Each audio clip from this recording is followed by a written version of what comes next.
He simply grew up with all the luxuries a young boy could want. His family were wealthy, and their name carried huge weight in the society he grew up in. So when he dropped out of university to pursue a career in racing, they weren't pleased. The whole racing field had only become a recognized sport a few decades earlier, and still bore a reputation for being extremely dangerous. This Laudist family refused him access to their money. He went the extra step and cut off communication with them entirely, putting distance between their disapproval and his dreams. But he needed money, which led him to an extreme move of his own. In the early 70s, he bought himself a spot on the March Engineering Formula 2 and Formula 1 racing teams. He put a loan on his own insurance policy, paying the team a whopping $30,000 to add him to their roster. Unfortunately for him, things got worse before they got better. Niki Lauda did fairly well on the new team, even winning races. But the team took a huge loss on the season overall, seeming to stunt his ability to continue to grow there. So he made a drastic decision. He turned his sights elsewhere and ultimately set them on British racing motors. Lauda somehow managed to take out another huge loan to get onto BRM. His year with them turned out better than his year with March, but still not nearly good enough. Their cars didn't stack up well against other teams. Despite the subpar cars, Lauda started to make quite the impression on fans and other teams alike. He boasted a fearlessness that made him a hard competitor in nearly every race. So when he lost the Monaco Grand Prix due to a transmission issue, he likely felt more than ready to move on. Except he still owed the team money for his travels and equipment. While racing with BRM, Niki Lauda caught the eye of another owner and his team, Enzo Ferrari.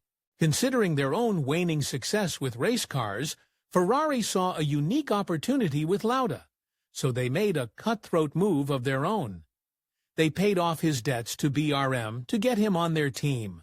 But of course, things didn't quite go to plan. Niki Lauda did a test drive as soon as he signed with Ferrari. His assessment of their 1974 312 didn't go well, and that's putting it much more kindly than he did. Though the team's owner probably had some thoughts on Lauda's flippant attitude and blunt demeanor, the young driver soon proved himself worth putting up with. He placed second in his first race with Ferrari, and went on to win the team's first Grand Prix in several years. He only took home one other big win that year at the Spanish Grand Prix, but he'd effectively set the tone as the new face of Ferrari racing. His next year proved even more successful. On top of several wins, he set a new world record. He completed the Nürburgring racetrack in Germany in record time, less than 7 minutes. But even with his skyrocketing success, the very act of getting into the race car regularly put Lauda at serious risk. Though safety and the sport continued to steadily improve, driving at such high speeds still posed serious danger. Like many drivers, Lauda regularly experienced car issues like tire problems or even fuel leaks while racing, but nothing seemed to derail him. In fact, he doubled down on his nonchalance, even when it came to his big wins. Going into his third year with Ferrari, he seemed destined for more greatness, but a shocking tragedy loomed on the horizon. After several big wins at the start of the 1976 season, Niki Lauda set his sights on winning the German Grand Prix. But this time, it wasn't the cars that were the problem. The circuit there needed serious work. Reportedly, the track didn't have anywhere near the necessary safety requirements, specifically the tools needed in the event of a fire. Lauda attempted to start a protest, encouraging other drivers to boycott the event altogether. As a champion driver, he probably thought he'd have an influence on them. However, none of the drivers joined him, and the race continued as planned. During the second lap, Lauda's car skidded off the track, colliding with a barrier and another car before immediately catching fire. The driver and the other car managed to get out right away, but Lauda couldn't move. Stuck in his car as the fire blazed larger and hotter, he suffered serious third-degree burns. Several drivers, along with one fire marshal, rushed into the flames and managed to free him from the car. As if the accident and fire itself didn't present enough danger, Lauda's helmet also didn't fit him snugly enough. Reportedly, it dislodged during the accident, resulting in very serious burns to his head, face, and left ear. Once at the hospital, doctors furiously attempted to treat Lauda's wounds. In addition to his burns, he suffered broken bones and respiratory issues from the smoke. As he lay unconscious, they concluded he wouldn't make it and called in a priest to administer his last rites. But what happened next was astounding.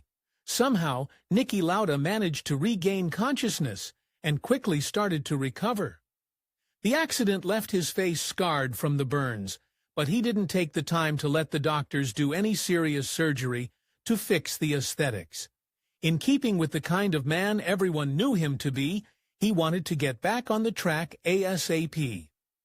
Just 6 weeks after his accident, Lauda showed up to a press conference in preparation for an upcoming race.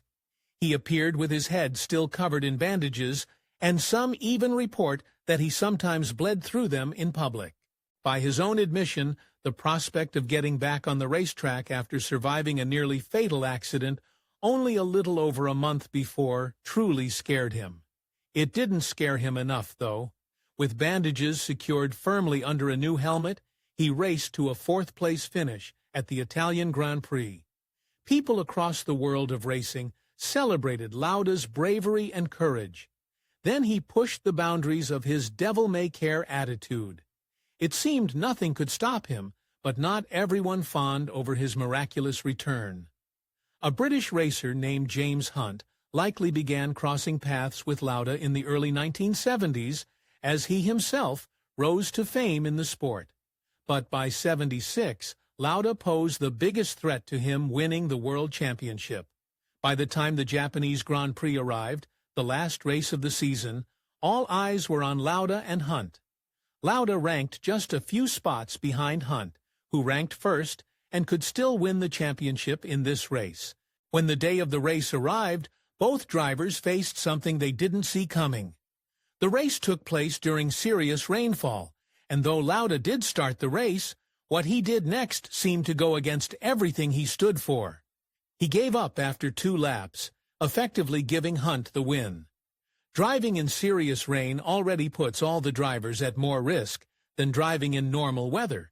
But to make it even more difficult for Lauda, he struggled with watery eyes from the way his accident affected his tear ducts. In the end, he chose his life over the win. Lauda's last-minute withdrawal from the championship-winning race in Japan didn't sit well with Enzo Ferrari at all. Reportedly, he went on the lookout for a replacement driver, possibly to avoid another championship-losing withdrawal. He landed on Carlos Reutemann, a driver from Argentina. Lauda didn't take it well.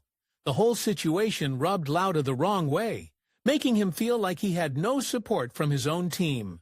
Reportedly, he'd associated with Reutemann before and didn't like him, so working with him really got under his skin.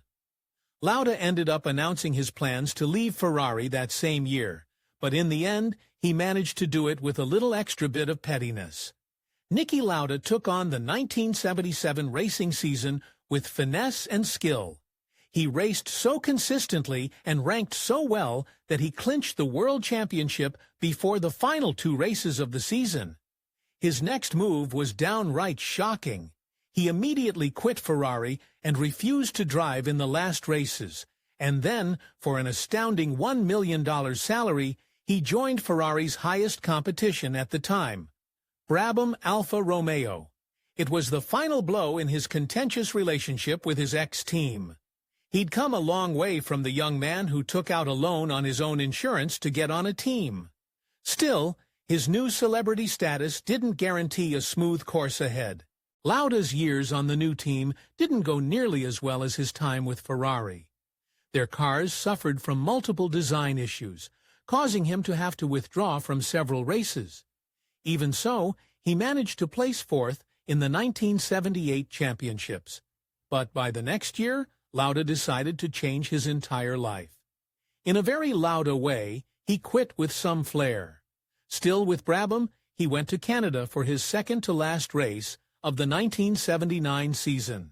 After his practice run, he got out of the car and declared he didn't want to continue the silliness of driving around in circles. With that, he walked away from racing and turned his attention to an entirely different type of vehicle. Lauda launched his own airline, Lauda Air, that very same year. He even learned to fly, getting his pilot's license and occasionally piloting flights for his passengers.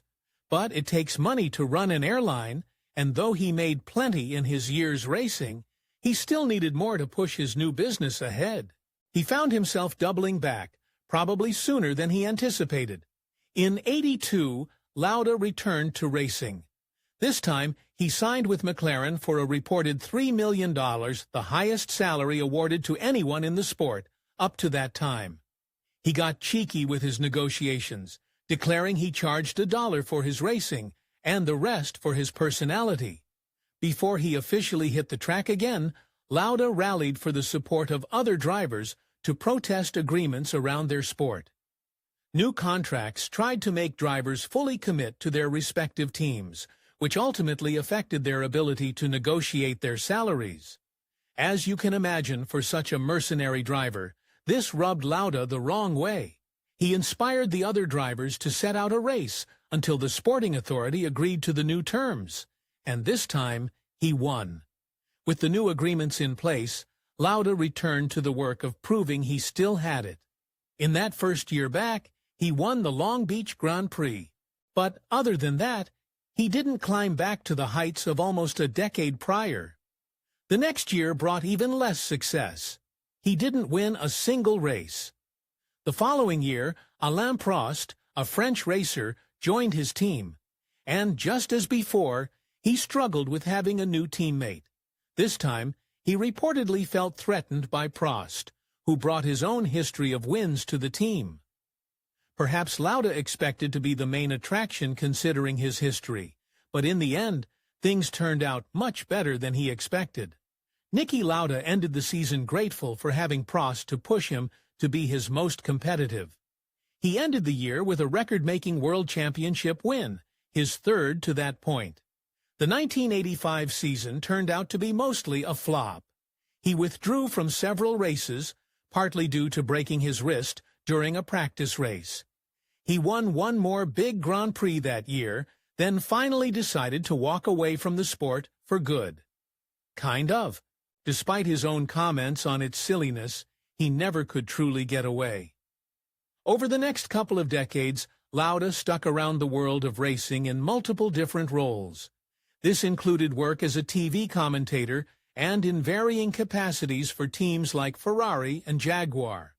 Though Lauda survived the serious accident he was in at the 1976 German Grand Prix and lived to race another day, in his final years it became clear that he had walked away with far more than just burns. He suffered with several health issues as he grew older, likely long-term damage from those moments he spent trapped in the blazing car, inhaling smoke and other toxic chemicals. He ended up needing a double lung transplant. But the issues with his kidneys turned out to be more dangerous. When the kidney donated to him by his brother failed, he turned to his next best option. In 2005, after just a short time dating, his girlfriend, Birgit Witzinger, donated a kidney, granting him several more years of life. He died in 2019, his life ending peacefully as he slept. If you enjoyed this video, please give it a like and subscribe for more videos. Thank you for watching.